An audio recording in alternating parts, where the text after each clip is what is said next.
जय हिंद। कैसे हैं आप सब? आप सबका अपने चैनल स्टडी विद जीपीएम में स्वागत है। आज हम इस अध्याय का एक लेक्चर 6 यानी छठा वीडियो लेकर आए हैं और इस लेक्चर के बाद इस पार्ट का अंत हो जाएगा, अगला पार्ट शुरू होगा। लेकिन अगला एक लेक्चर हम और लेंगे, उसमें इस चैप्टर से रिलेटेड आपसे क्वेश्चन पूछेंगे। तो ये वीडियो देखिएगा। पिछले जो वीडियो इस पार्ट के नहीं देखे हों वो वाले वीडियो से भी देख लीजिएगा, ताकि जो प्रश्न हम लिखें उन प्रश्नों के उत्तर आपको आने चाहिए। ठीक है, तो चलते हैं। यहाँ पर हम साबुन और अपमार्जक समझते हैं। साबुन क्या होते हैं? उच्च वसी अम्लों के सोडियम तथा पोटेशियम लवण साबुन कहलाते हैं। उच्च वसी अम्लों के, उच्च मतलब बहुत ज्यादा, जिनमें बहुत ज्यादा कार्बन पाए जाते हैं, ऐसे वसा कि जिनमें बहुत ज्यादा कार्बन पाए जाएं, उनके जो सोडियम लवण होते हैं वो साबुन कहलाते हैं। उच्च वसी अम्लों के सोडियम तथा पोटेशियम लवण साबुन कहलाते हैं। जैसे सोडियम स्टीयरेट C17H35CON है। अब देखिएगा हाइड्रोकार्बन C कितने बार आया? 17 बार। तो हाइड्रोकार्बन 35, हाइड्रोजन 35 है। ये हाइड्रोकार्बन है, मतलब इसमें C17 है, H35 है और ये सोडियम का लवण है। सोडियम आया है इसमें, इसका नाम है सोडियम स्टीयरेट। ये एक साबुन है। ठीक है, साबुनीकरण जो होता है, एक क्वेश्चन आता है कि साबुनीकरण से आप क्या समझते हैं? तो साबुनीकरण को यह समझ लीजिए कि साबुनीकरण साबुन बनाने की एक विधि है। साबुनीकरण साबुन बनाने की विधि को ही साबुनीकरण कहते हैं। जैसे देखिएगा, जब तेल या वसा या ग्लिसराइड, यानी तेल या वसा को ग्लिसराइड भी कहते हैं, ये कोई तेल या वसा है। जब हम तेल या वसा को सोडियम हाइड्रोक्साइड के साथ गर्म करते हैं तो ये तेल या वसा संगत अम्ल के सोडियम लवण में बदल जाती है, यानी संगत अम्ल के सोडियम लवण में बदल जाती है और ग्लिसरॉल भी बनता है।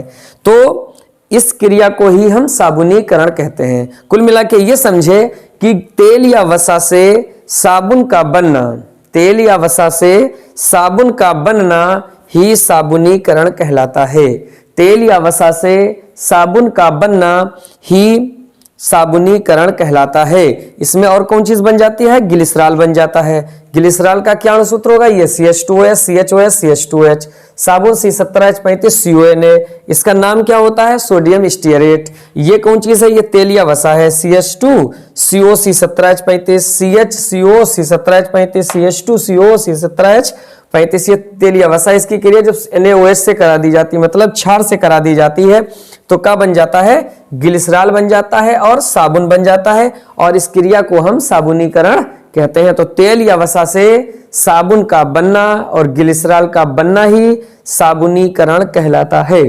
ठीक है, साबुन का नाम क्या होता है? Sodium stearate. आगे देखते हैं साबुन की सफाई प्रक्रिया, यानी साबुन जो होता है वो कपड़े कैसे साफ करता है। साबुन कपड़े कैसे साफ करता है? साबुन के दो हिस्से होते हैं। साबुन के दो हिस्से होते हैं। एक कौन सा? ये देखिएगा, एक हिस्सा C17H35, इसमें कार्बन और हाइड्रोकार्बन होते हैं। ये इस तरीके से बना दिया जाता है। कहां तक? C17, यानी ऐसे बहुत लंबी श्रृंखला होती है, जितने कोने उतने कार्बन, और उनको संतुलित करने के लिए ये हाइड्रोजन। दूसरा होता आयनिक सिरा CO निगेटिव Na पॉजिटिव, यानी एक इसकी हाइड्रोकार्बन श्रृंखला होती है। इसके दो सिरे होते हैं, एक हाइड्रोकार्बन श्रृंखला होती है और एक आयनिक सिरा होता है। आयनिक सिरा यानी CO निगेटिव Na पॉजिटिव, और जो कार्बन श्रृंखला होती है वो C17H35 की होती है। तो पहली बात समझ गए कि साबुन के दो हिस्से होते हैं, एक आयनिक सिरा और एक हाइड्रोकार्बन की लंबी श्रृंखला। जो आयनिक सिरा होता है वो छोटा होता है, जो आयनिक सिरा होता है वो छोटा होता है, और जो कार्बन श्रृंखला होती है वो बड़ी होती है। साबुन के दो भाग होते हैं, एक कार्बन मतलब हाइड्रोकार्बन, कार्बन और हाइड्रोजन की एक लंबी श्रृंखला होती है हाइड्रोकार्बन की, दूसरे आयनिक सिरा होता है। ये बात, आयनिक सिरा छोटा होता है, कार्बन वो हाइड्रोकार्बन की जो श्रृंखला होती है वो बड़ी होती है। ये बात हो गई। दूसरा और चीज, जो आयनिक सिरा होता है, जो आयनिक सिरा होता है ये होता है जल स्नेही। ये कैसा होता है? जल स्नेही। और जो हाइड्रोकार्बन श्रृंखला होती है वो होती है जल विरोधी। कैसी होती है? जल विरोधी। मतलब ये जो आयनिक सिरा है ये जल में घुलता है और ये जो कार्बन श्रृंखला होती है ये जल में नहीं घुलती है। ठीक है, तो क्या हम समझ गए कि साबुन के दो भाग होते हैं, एक इसमें हाइड्रोकार्बन की श्रृंखला पाई जाती है, एक आयनिक सिरा पाया जाता है। आयनिक सिरा छोटा होता है, हाइड्रोकार्बन की श्रृंखला बड़ी होती है, और जो हाइड्रोकार्बन की श्रृंखला होती है वो जल विरोधी होती है, और जो आयनिक सिरा होता है वो जल स्नेही होती है। इसके बाद ये क्या करते हैं, ये इस रूप में व्यवस्थित हो जाते हैं। जो इसका जो हाइड्रोकार्बन श्रृंखला है वो इधर अंदर की ओर रहती है, और जो इसका आयनिक सिरा है वो बाहर की ओर रहता है। इस तरीके से व्यवस्था बना लेते हैं। इस तरीके से इनके व्यवस्था बनाने को ही हम मिसेल कहते हैं। इस तरीके से साबुन की मतलब जो अणु व्यवस्थित हो जाते हैं उसको ही हम मिसेल कहते हैं। जो इसका मतलब जल स्नेही सिरा है वो बाहर की ओर होता है, और जो ये सिरा होता है हाइड्रोकार्बन का जो सिरा होता है वो अंदर की ओर होता है। इस तरीके से व्यवस्था हम कहते हैं इसको मिसेल। अब ये कपड़ा कैसे साफ करते हैं? ये जो सिरा होता है इसका हाइड्रोकार्बन सिरा ये जल में नहीं घुलता है। जो हाइड्रोकार्बन सिरा जल में नहीं घुलता है, परंतु ये जो चिकनाई है, धूल के कण है, उन सबको अपने अंदर ये चिपका लेता है। उन सबको ये अपने अंदर चिपका लेता है। अब ये वाला इसने क्या करा, ये घुला नहीं जल में, लेकिन अपने आप इसने जल को चिपका लिया। तो इसका जो आयनिक सिरा होता है, जो इसका आयनिक सिरा होता है वो इसमें चिपके हुए धूल, और धूल है, चिकनाई है, या कोई भी तेल वगैरह के जो मतलब जो लगे हुए हैं वो सब उनको अपने साथ उन सभी को इससे अलग कर देता है और जल में लिए जाता है। क्योंकि ये जल में जो होता है ये घुलनशील होता है, और ये इसमें जो चिपके हुए धूल कर ये उसमें जल में विलय नहीं होता, लेकिन ये अपने साथ मतलब धूल के कणों को जो है वो चिपका लेता है। तो ये क्या करता है, कपड़े में ही लगा रहता है ये। अब कपड़े से वो धूल के जो कण हैं उसको ये आयनिक सिरा जो है ये जल में लिए जाता है। ठीक है, इस तरीके से उस कपड़े से वो मैल हट जाते हैं और हमारा कपड़ा साफ हो जाता है। एक बार और समझ लीजिएगा, जो साबुन होता है उसके दो सिरे होते हैं, एक उसका होता है आयनिक सिरा और एक होती है हाइड्रोकार्बन श्रृंखला। जो हाइड्रोकार्बन श्रृंखला होती है वो बड़ी होती, जो आयनिक सिरा होता है वो छोटा होता है।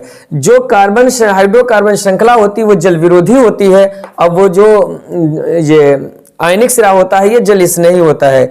ये पानी के अंदर जब हम साबुन को लगाते हैं तो वो इस रूप में व्यवस्थित हो जाते हैं, और इस तरीके से व्यवस्थित होने के हुए ही हम मिसेल कहते हैं।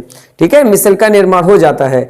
फिर क्या होता है, ये वाला जो हाइड्रोकार्बन जो श्रृंखला का जो सिरा है ये जो होता है ये होता है जल विरोधी। जल विरोधी होता है, लेकिन ये चिकनाई तथा धूल के कणों को चिपका लेता है। ये वाला जो सिरा होता है ये होता है जल स्नेही। ये धूल में उसमें हाइड्रोकार्बन श्रृंखला में चिपके हुए चिकनाई और धूल के कणों को जल में लिए जाता है, छुड़ा के उसमें से जल में लिए जाता है। इस तरीके से हमारा कपड़ा साफ हो जाता है। ठीक है, अब आते हैं हम अपमार्जक पर, जिसे डिटर्जेंट कहते हैं। डिटर्जेंट जो होते हैं वो बिल्कुल साबुन के जैसा ही व्यवहार करते हैं। ये पाउडर होते हैं, कठोर जल में जो साबुन होते हैं ये बहुत बढ़िया नहीं काम करते हैं, तो वहां पर ये अपमार्जक उपयोग में लाए जाते हैं। कठोर जल के साथ ये झाग बढ़िया नहीं देता है, ये कठोर जल के साथ भी झाग देते हैं। इस वजह से इन्हें साबुन की जगह पर ये अपमार्जक उपयोगी वहां पर रहते हैं। तो अपमार्जक जो होते हैं वो बेंजीन सल्फोनिक अम्ल की लंबी श्रृंखला के सोडियम या पोटेशियम लवण होते हैं। बाकी इनके जो कपड़ा मतलब सफाई की प्रक्रिया वो सब कुछ साबुन जैसे होती है, लेकिन ये कठोर जल के साथ झाग बढ़िया नहीं देते हैं, और अपमार्जक कठोर जल के साथ भी बढ़िया झाग देते हैं। तो अपमार्जक जो होते हैं वो बेंजीन सल्फोनिक अम्ल की लंबी श्रृंखला के अपमार्जक बेंजीन सल्फोनिक अम्ल की लंबी श्रृंखला के सोडियम या पोटेशियम लवण होते हैं।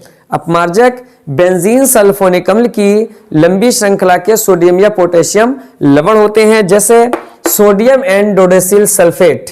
Sodium and dodecyl sulphate CH3CH210 CH2SO4Na। ये किसका अणुसूत्र हुआ? ये सोडियम एंड डोडेसिल सल्फेट, जो कि एक अपमार्जक है। तो हम आज इस वीडियो में समझे साबुन और अपमार्जक के बारे में। आपको वीडियो कैसा लगा बताइएगा। पिछले जो इस चैप्टर के यानी अध्याय 4 के आपने जो से वीडियो ना देखे हों उन वीडियो का आप देख लीजिएगा, ठीक है। अगले में क्वेश्चन अब पूछें, वहां पर हम आपके लिए डंडा तो लिए खड़े नहीं होंगे, तो आप ही को निश्चित मतलब ये करना है कि हमें कितना आया है, हमने कितना सीखा है, इन क्वेश्चनों के आंसर हमें कितने आते हैं, खुद अपने को अपने आप जज कीजिएगा। क्योंकि सबसे आसान काम अपने को धोखा देना होता है, किसी दूसरे को धोखा देना कठिन काम होता है, अपने आप को धोखा देना आसान होता है। समझ गए कि नहीं? तो इस वजह से पढ़ाई रही कि अपने को अपने आप धोखा मत दीजिएगा। तो उनको देख लीजिएगा, क्वेश्चन जो आते हैं देख लीजिएगा, फिर हमें बताइएगा इसमें से हमें कितने क्वेश्चन आते थे। अगले वीडियो में आपसे हम पूछेंगे, ठीक है। मिलते हैं नेक्स्ट वीडियो में। Thank you.